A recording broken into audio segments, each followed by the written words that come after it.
Opus shares the truly epic tale of playing the long con against his cheating wife. Our next Reddit post from Throwaway Away Rev. My revenge began when I discovered my wife's infidelity. Let's call her Carrie. After 14 years of marriage and 3 kids, I saw a text appear on a work phone for just a few seconds that would forever change my life. It was a message that was romantically graphic and had no business being on anyone's work phone. The message was on the lock screen and this sender's name was visible. Let's call him Paul. Background: I married Carrie when I was 25 and she was 22. I was teaching high school at the time and she was a registered nurse. After having our first child, Carrie became a stay-at-home mom. Money was tight, so I took on an admin role in my department and coached to sports for the stipends. We made do, and after a few annual pay raises, I stopped coaching and took advantage of a program to earn an administrative credential. Once I made the jump to administration, our last child was ready for preschool, and Carrie decided that she wanted to go back to work. Nursing jobs are always available,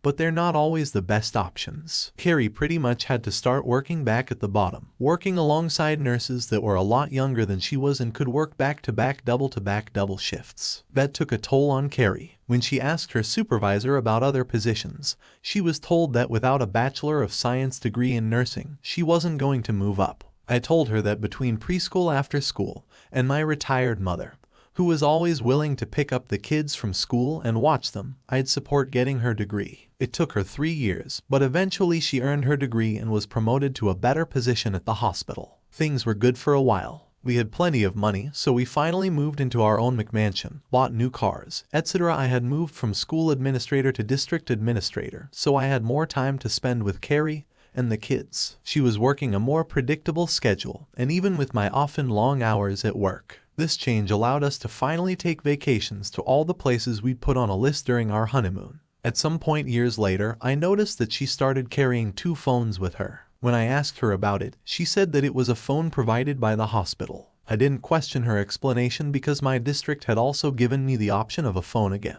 Months went by and I thought that we were a happy, perfect family. When I went to go charge my phone in our den, I saw a light blinking on her work phone. She had a habit of always turning her phones face down when charging them. Out of curiosity, I reached over to the phone and flipped it over. A message popped up in the lock screen, asking her when she'd like to be orally pleased again, but in much more graphic language. I also saw that it was sent by a guy named Paul. The world stopped around me. I just froze. My first thoughts were, what the hell was that about? It's her work phone. That kind of message gets people fired. Then it hit me. Was Carrie having an affair? It's funny how the brain works. I suddenly start to remembering a lot of the things that Carrie had done. That seemed odd, but I'd either dismissed them myself or immediately accepted her explanation. She was always walking out of the room to answer a call or return a text, and she claimed that it would violate HIPAA if I overheard her talking about a patient. I accepted this because education has similar privacy laws regarding students. She would sometimes come home with a faint smell of cologne on her clothes and claimed that it was from helping to move male patients. Again, I accepted this at face value, but it always struck me as odd how it seemed to be the same sense of cologne. Once the proverbial barn door was open, I started seeing a lot of things that I had missed before. Our love life in the bedroom had cooled off considerably, which wasn't helped by her having to leave the house at odd hours to fill in for other nurses who called in sick. I also remember where I had seen the name Paul before, and I called the hospital to confirm that he was a doctor there. For the next week or so, I was walking around in a daze, trying to put all the pieces together. One of our kids had left a book in Carrie's car, so I used that as an excuse to visit the hospital. Carrie had told me that personal visits were frowned upon. I sent my kid up to get Carrie's car key, and I talked to a nurse in the lobby and joked about how work phones seem like a blessing.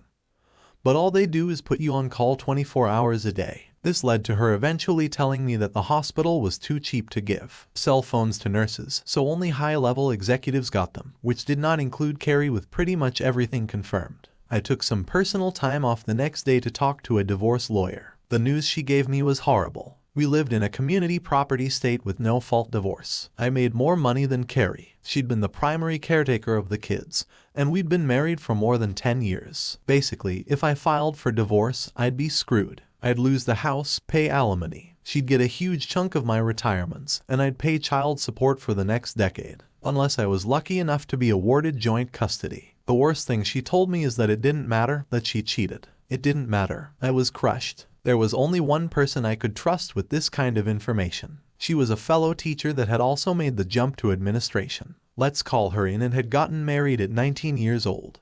But her marriage was annulled when her husband got some other woman pregnant. Since then, she'd focus on her career and we'd found out that we were kindred spirits in a lot of ways regarding K-12 education. I talked to her and she said something to me that made me change my whole mindset. If you don't like the hand that you're dealt, change the deck. I realized that I had two problems. I made more money than Carrie and she had more time than me to be the primary caretaker of the kids. The second issue was actually kind of easy. At every district office there are jobs that are fast tracks to higher positions and there are jobs that administrators just suffer through. One of these dead-end regulatory positions was open again. I sat down with our district superintendent and asked to be transferred to that position. At first he was shocked, but I told him that it was my turn to take one for the team and it would fill a hole in my admin experience. He agreed. It was really just crunching numbers with no personnel or student interactions, so I could set my own schedule and even take my laptop and work from home with my new free time. I began taking the kids to school, picking them up from school, and taking them home. I'd help them with their homework, make dinner, etc. even though the end goal was to become their primary caretaker. I can't explain how much I really enjoyed taking a more active role in their day-to-day lives. My salary hadn't been reduced, so I needed to find a way for Carrie to make a lot more money than she was in her current nursing position. I remember Carrie being mad when her supervisor told her, in the future, bachelor degrees will be worthless and everyone will need at least a master's degree. Carrie had worked hard to get her bachelor's degree, and that supervisor's comment pissed all over her hard work. So I talked Carrie into pursuing a master's degree in nursing. I told her that since I had a much more flexible work schedule, I could just take care of the kids. She was reluctant at first, but then I said, you could have every evening free to study or go to class or whatever you want to do. I saw her eyes immediately light up, probably thinking that she could spend more time with Paul to make sure that she was actually completing her master's degree courses. I paid her tuition and fees directly to the university. It was going to take her 2 to 3 years to finish. Those years were pretty rough at times. I could tell every time that she was rushing off or coming back from seeing Paul. There was an excitement or a sense of satisfaction in her eyes that just wasn't there when she was doing her coursework. I had to either smile or pretend that I just didn't notice. My temper got short at times and I found myself in arguments over petty nonsense. A couple of times I almost blew it and I had to bite my tongue and apologize rather than scream insults at her that she deserved and remained my confidant throughout all of this. I had recommended her for my previous fast-track position and she joined me at the district office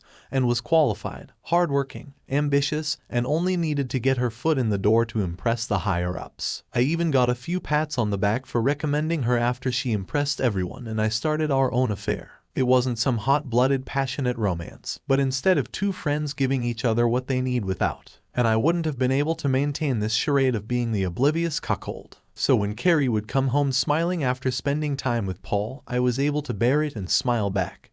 Because I had my own lover. After 3.5 years, Carrie completed her master's degree and got a promotion at the hospital. Her salary went up substantially and was now higher than mine. When the kids and I made our congratulations dinner, I made a joke about her being the breadwinner for the family and she laughed, joking back that I should be the stay-at-home dad now. A month later, I went back to that same lawyer who didn't remember me at first and I told her the financial situation had drastically changed. With these new facts, she drafted the petition for divorce and filed it. When the kids were with my mother, I had Carrie served. The deputy knocked on our front door and I let him in and pointed at my wife. He asked her name and then handed her a copy of the divorce petition with the deputy standing there. I told Carrie I knew all about her affair with Paul, but I didn't tell her how long I had known. I told her to go be happy with her doctor lover. She screamed at me, tried to lie, and then made the mistake of rushing towards me. The deputy stopped her and warned her that women go to jail for domestic violence, too. He suggested she pack a bag and stay somewhere else. Carrie left after I promised not to tell the kids about our affair. I didn't tell the kids, but I did tell my mother, who told my sister,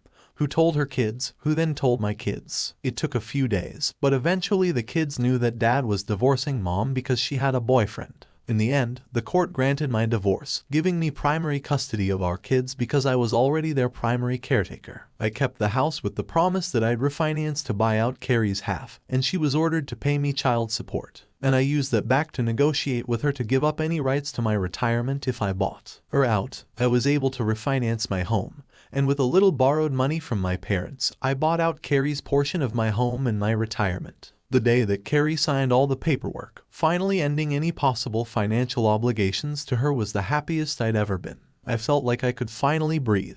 I celebrated with and who had been my rock throughout all of this. I'm not ashamed to say that through the years, I cried many times in her arms, and then I would eventually get married. She got promoted to a higher position, and I was convinced to take back my previous position at the district. Carrie and I got along well after the divorce. We took the kids to family therapy and worked out this co-parenting thing for a few months. Carrie took a real beating from the kids about why she needed a boyfriend when Daddy was there. But between the kids and the therapist raking her over the coals, I didn't have to say anything at all. Carrie missed a lot of time with the kids because of her now legitimately busy work schedule, and I actually felt bad that my kids were missing time with their mother, so I encouraged them to talk to her on the phone instead. When Carrie found out that I proposed to and she congratulated me, I told her it's okay for her to marry Paul, too. She got sad. She told me that Paul had started seeing another woman, a younger nurse, at the hospital, because with Carrie's new position, she didn't have time for him. And when they did get together, she wasn't fun anymore. My ex-wife, the woman who had cheated on me and destroyed our marriage, was looking to me for sympathy. I had none to give. What I had was years of anger and frustration, years of knowing that some other man was sleeping with my wife. I had lost weight from not being able to eat. I had suffered hypertension and had to confine my doctor that it wasn't the stress of my job.